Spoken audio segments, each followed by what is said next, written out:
मेरा नबी मेरा नबी मेरा नबी है वो मेरा नबी मेरा नबी मेरा नबी है वो जिसके लिए महफिल कौनैन सजी है फिर दो से बड़ी जिसके वसीले से बनी है कष्ट है वो हाशिमी मक्की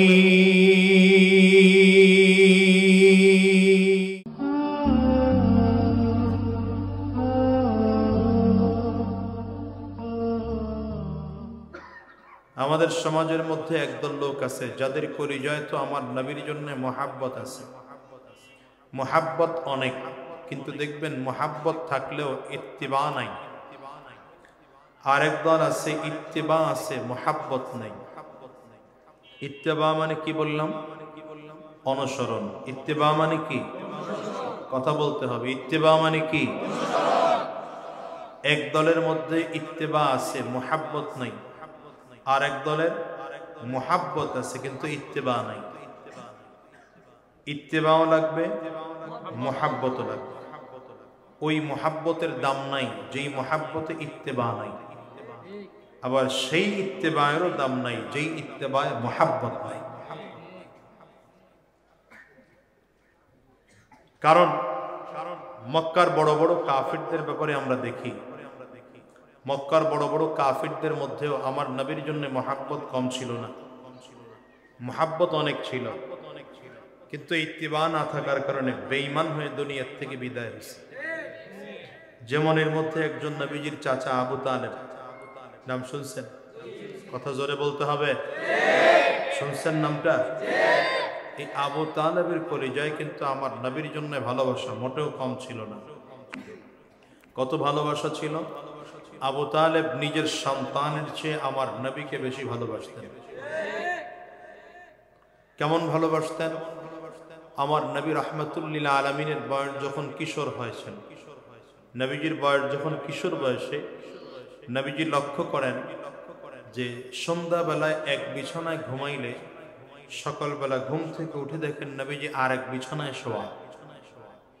উদাহরণ, নবীজি যদি পশ্চিম সাইটের বিছানায় ঘুমান, সকালবেলা ঘুম থেকে উঠে দেখেন পূর্ব সাইটের ঘরে শোয়া, অথবা উত্তর সাইটের ঘরে ঘুমাইছেন, ঘুম থেকে উঠে দেখেন দক্ষিণ সাইটের ঘরে শোয়া। এমন করে একদিন না, বারবার এমন হলে, কয়েকদিন ধরে এমন হলে, একদিন চাচা আবু তালেবকে ডেকে বললেন, চাচা আমি ব্যাপারটা বুঝলাম না, ঘুমাই তো এক ঘরে, ঘুম থেকে উঠে দেখি আমি আরেক ঘরে, কারণ? চাচা আবু তালেব প্রশ্নের উত্তর দিতে গিয়ে বলেন, ভাতিজা আমি তোমাকে কতটা মহাব্বত করি আর ভালোবাসি তুমি জানো না। তোমার বাবা জন্মের আগে দুনিয়ার থেকে বিদায় হয়েছে, কিন্তু আমি আবু তালেব তোমাকে বাবার অভাব বুঝতে দেই নাই। তোমার মা জন্মের 6 বছরের মাথায় দুনিয়ার থেকে বিদায় হয়েছে, আমি তোমাকে মায়ের অভাব বুঝতে দেই নাই। তোমার দাদা জন্মের 8 বছরের মাথায় দুনিয়ার থেকে বিদায় হয়েছে, আমি তোমাকে দাদার অভাব বুঝতে দেই নাই। বরঞ্চ আমি তোমাকে নিয়ে যখন ব্যবসায়ী সফরে রওনা করেছিলাম, তাওরীত কিতাবের এক আলেম পাদ্রী বলেছিল, মক্কার জমিনে নাকি তোমার অনেক শত্রু আছে, যে কোনো সময় তারা চান্স পেলেই তোমাকে জমিন থেকে বিদায় করে ফেলবে, তোমাকে দুনিয়ার থেকে বিদায় করে ফেলবে। সেই দিন থেকে আরম্ভ করে আমি আবু তালেব এক মুহূর্তের জন্য ঘুমাই না। বরঞ্চ মক্কার মানুষগুলো বাতি বন্ধ করে ঘুমায় পড়ে, আমি আবু তালেব বাতি বন্ধ করি, কিন্তু রাতের বেলায় তোমার বিছানার দিকে তাকায় থাকি। যখন দেখি তুমিও বাতি বন্ধ করে ঘুমায় পড়ছ, তোমার বয়সী আমার ছেলেটাও, সেও তার রুমে বাতি বন্ধ করে ঘুমায় পড়ছে, রাতের অন্ধকারে আমার ছেলেকে ঘুমের মধ্যে কোলে করে উঠাইয়া তোমার বিছানায় ঘুম পাড়িয়ে দিয়ে তোমাকে কোলে করে উঠাইয়া আমার ছেলের বিছানিয়ে নিয়ে ঘুম পাড়াই। কারণ রাতের অন্ধকারে মক্কার কোনো দুশমন যদি তোমাকে মারতে আসে, সেজন্য মুহাম্মদ মনে করে আমার সন্তানকে দুনিয়ার থেকে বিদায় করে দেয়, তারপরেও তোমার জন্য ক্ষতি না হয়। মুহাব্বত, মুহাব্বত তো কলিজা ভরা। নবীজির জন্য মুহাব্বতের কিন্তু অভাব নাই আবু তালেবের। কিন্তু রাহমাতুল্লিল আলামিন যখন নবুয়তি প্রাপ্ত হলেন, আবু তালেবের কাছে গিয়ে দাওয়াত দিলেন। একবার না, দুইবার না, বার বার বার বার করে দাওয়াত দিচ্ছেন, চাচা কালিমা পড়েন। আবু তালেব কিন্তু কালিমা গ্রহণ করে না। এমনকি মৃত্যুর আগ মুহূর্তে আবু তালেবের মাথার কাছে বসে নবীজি আবু তালেবের মাথা মুছাইতেছেন আর বারবার করে বলতেছেন, চাচা কালিমাটুকু পড়ে ফেলেন। আবু তালেব রহমাতুল লিল আলামিন পয়গম্বর আরবীর চোখের দিকে তাকিয়ে স্পষ্ট না করে দিল, না, সারাটা জীবন নেতাগিরি করে জীবনের শেষ বয়সে তোমাকে নেতা মাইনা আমার দ্বারা মৃত্যুবরণ করা সম্ভব না। নবীজি তাকায় দেখলেন নিজের আপন চাচা, কলিজার টুকরা চাচা, যার ঘরে চিরজীবন খেয়ে পড়ে বড় হলাম, মানুষ হলাম, সেই চাচাকে ইমানদার বানাতে পারলাম না, কালিমা পড়াতে পারলাম না। নবীজির দিলটা ভেঙে খান খান হয়ে যাচ্ছে, চোখ দিয়ে কষ্টে পানিগুলো বেয়ে বেয়ে গাল বেয়ে বেয়ে পড়তেছে। আল্লাহ তাআলা হাবিবকে সান্ত্বনা দেওয়ার জন্য আয়াত নাজিল করলেন, ইন্নাকা লা তাহদি মান আহবাবতা, ইন্নাকা লা তাহদি মান আহবাবতা ওয়ালাকিন্নাল্লাহা ইয়াহদি মান ইয়াশা। পয়গম্বর, আমি যাকে মুহাব্বত করব আমি তাকে হিদায়াত দান করব।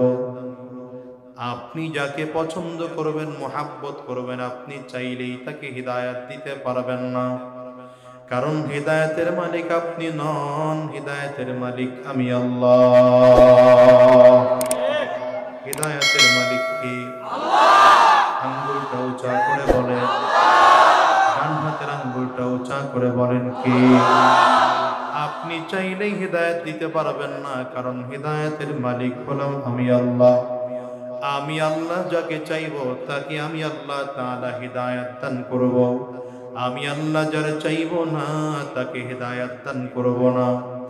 আবু তালেবের কলিজায় আমার নবীর জন্য ভালোবাসা কিন্তু কম ছিল না। আবু তালেবের কলিজায় নবীর জন্য মুহাব্বত কিন্তু কম ছিল না, কিন্তু ইত্তেবা না থাকার কারণে বেঈমান হয়ে আবু তালেব দুনিয়া থেকে বিদায় হয়। নবীজির আরেক চাচা আবু লাহাব, শুনছেন না? এই আবু লাহাবের কলিজাও কিন্তু আমার নবীর জন্য ভালোবাসা কোনো দিক দিয়ে কম ছিল না। আবু লাহাব আমার নবীকে এতটা মুহাব্বত করতো, এতটা ভালোবাসতো। আবু লাহাব যখন দাসী ছিল, আবু লাহাবের একজন, এই দাসী আমার নবী রাহমাতুল লিল আলামিনের আগমনের সংবাদ নিয়ে আবু লাহাবের কাছে গিয়েছে। আবু লাহাবের দাসী গিয়া বলে, মালিক, আপনার যেই ভাই আব্দুল্লাহ দুনিয়া থেকে বিদায় হয়ে গেছে, আপনার ভাই আব্দুল্লাহর ঔরসে আমিনার ঘরে এমন চমৎকার সন্তান জন্মগ্রহণ করেছে, এত চমৎকার ফুটফুটে সন্তান, আকাশের চাঁদের দিকে তাকাইলেও এই চেহারা হার মেনে যায়। কারণ আমার নবী তো এত সুন্দর ছিলেন, নবীজির চেহারার দিকে তাকাইলে আকাশের চাঁদ হার মেনে যাইত। এজন্যই তো আম্মা জান আয়েশা সিদ্দিকা রাদিয়াল্লাহু আনহা বলেন, ওই যে মিশরের সুন্দরী রমণী রূপসী মহিলাদের সামনে প্রত্যেকের হাতের মধ্যে ফল দিয়া, চাকু দিয়া, জুলাইখা ইউসুফ আলাইহিস সালাতু ওয়াস সালাম বললেন, জুলাইখা ইউসুফকে বললেন, ওয়া ক্বালাত খুরুজ আলাইহিন্না, কোরআনের আয়াত, জুলাইখা বললেন, ইউসুফ একটু মহিলাদের সামনে বের হও। পয়গম্বর ইউসুফ আলাইহিস সালাতু ওয়াস সালাম মহিলাদের সামনে দিয়ে শুধুমাত্র হেঁটে চলে গেছেন, কারো দিকে তাকানো নাই, কথাও বলেন নাই, কারো দিকে চোখ তুলে তাকানো নাই, শুধুমাত্র সামনে দিয়ে হেঁটে চলে গেলেন। মিশরের সুন্দরী রমণী রূপসী মহিলারা ইউসুফ আলাইহিস সালাতু ওয়াস সালামের সৌন্দর্যে মুগ্ধ হইয়া, হাতের মধ্যে চাকু ছিল, চাকু দিয়ে ফল কাটতে কাটতে কখন যেন হাত কেটে ফেলেছে। হাতগুলো কেটে রক্তগুলো টপ টপ টপ টপ করে জমিনের মধ্যে পড়ছে। পয়গম্বর ইউসুফ আলাইহিস সালাতু ওয়াস সালাম যখন চলে গেলেন, মহিলাগুলো আশ্চর্য হয়ে ডাক দেয়, হাশা লিল্লাহ মা হাযা বাশারান ইন হাযা ইল্লা মালাকুন কারীম। আয় আল্লাহ, বড় আফসোস, আমরা কি দেখলাম? আমরা যা দেখলাম কি কোনো ফিরিস্তা না, মানুষ। এত সুন্দর কি কোনোদিন মানুষ হতে পারে নাকি? কিন্তু আম্মা জান আয়েশা সিদ্দিকা রাদিয়াল্লাহু আনহা বলে, ওই মিশরের সুন্দরী রমণী রূপসী মহিলাদের সামনে যদি ইউসুফকে দাঁড় না করাইয়া আখিরি জামানার পয়গম্বর জনাবে মুহাম্মদুর রাসূলুল্লাহ সাল্লাল্লাহু আলাইহি ওয়াসাল্লামকে দাঁড় করানো হতো, মিশরের সুন্দরী রমণী রূপসী মহিলারা আমার নবীর সৌন্দর্য দেখা হাত কাটার পরিবর্তে কলিজা কেটে জমিনের মধ্যে ফেলে দিত। لنا شمس وللآفاق شمس لنا شمس وللآفاق شمس والشمس أفضل شمس السماء فإن الشمس تطلع بعد الفجر والشمس تطلع بعد العشاء আম্মা জান বলে, এরে দুনিয়ার মানুষ,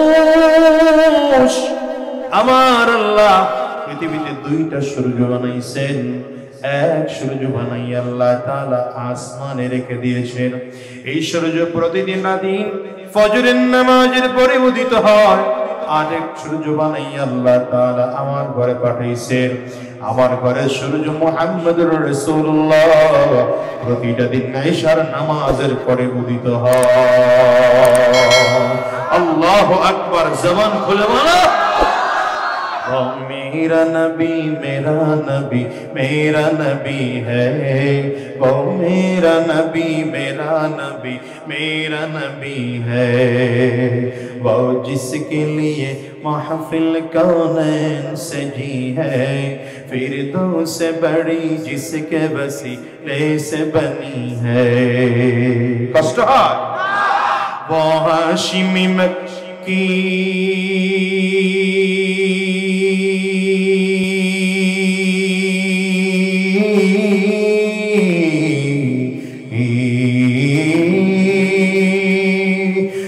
हाशिमी मक्की मदनी युल अरबी है, वो मेरा नबी मेरा नबी है।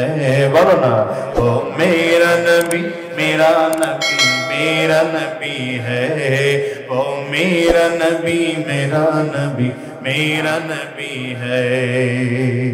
अल्लाह का फरमान अलम नशरह लक सदरक मंसूब है जी से वरफअना लक जिक्रक। आरो जोरे चिल्ले बोलो ना, अल्लाह